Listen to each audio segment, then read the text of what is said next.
అన్నం వద్దు కానీ మాకు కాస్త గంజాయి ఉంటే ఇప్పించండి, లేకపోతే ఏ డ్రగ్స్ అయినా పర్వాలేదు, లేకపోతే చచ్చిపోతామని చెప్తున్నారండి.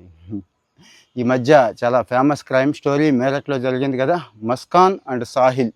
వీళ్ళిద్దరూ కలిసి ఏం చేశారో మీకు తెలుసు. ఈ మస్కాన్ అనే అమ్మాయి సౌరభ్ అని చెప్పి ఒక అతను పెళ్లి చేసుకుంది, కానీ వీడితో ఎఫ్ఐఆర్ పెట్టుకుంది. ఆ విషయం వాడికి తెలిసి వదిలేద్దాం అనుకున్నాడు, కానీ చిన్న పాప ఉంది, అది ఇబ్బంది పడకూడదు అని చెప్పి విడాకులు అయితే ఇవ్వలేదు. పాప ఇక్కడే ఉంది, వీడేమో మర్చెంట్ నేవీలో పనిచేస్తూ ఉంటాడు.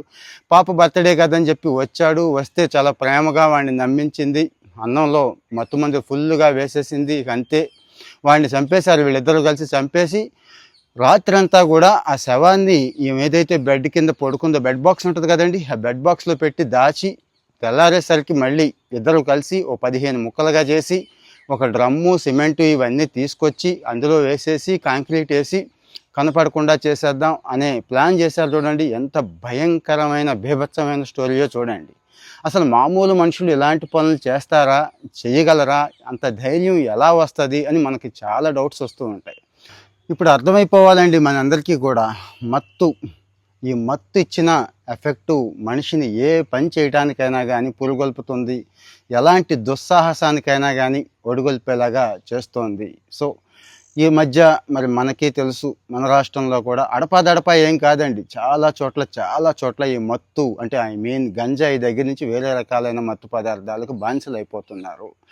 సోషల్ మీడియాలో దగ్గర నుంచి మెయిన్ స్ట్రీమ్ మీడియాలో కూడా చూస్తున్నారండి. చిన్న విషయాలకే గొడవలు పెట్టుకొని అవతల వాళ్ళని కొట్టేసి విపరీతంగా, లేకపోతే ఒకసారి చంపేసేదాకా కొంతమంది కుర్రాళ్ళు వెళ్ళిపోతున్నారు. బ్యాచ్లుగా తిరుగుతున్నారు, భయపడుతున్నారు చాలామంది అక్కడ. కానీ భయపడితే ఎలా, ఎన్నాళ్ళు? సో ఈ మత్తు అనేది మనుషుల్ని చిత్తు చేస్తుందని తెలుసు, కానీ పక్కవాడి ప్రాణాలు కూడా తీసేస్తుంది. ఆ మత్తు ఉనికిలో ఏం చేయడానికైనా వెనకాడట్లేదు చాలామంది అనేది తెలుసు. అంటే వాడు ఎవడికో జరిగింది, ఏదో రాష్ట్రంలో జరిగింది, లేకపోతే ఏదో ఒక ఊళ్ళో జరిగింది అని ఆగిపోదామా?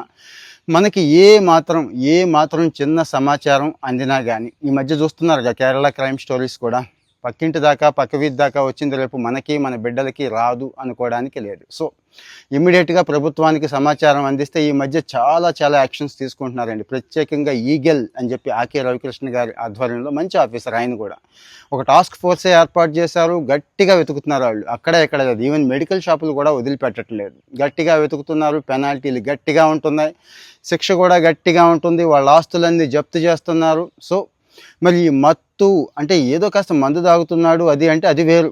దారుణమైన మత్తు పదార్థాలు ఏవైతే ఉన్నాయో వాటి సమాచారం ఏ మాత్రం ఉన్నా మీ ఇన్ఫర్మేషన్ ఎవరికి ఇవ్వరండి. ఆ హెల్ప్ లైన్కి ఫోన్ చేసి చెప్పండి ప్లీజ్.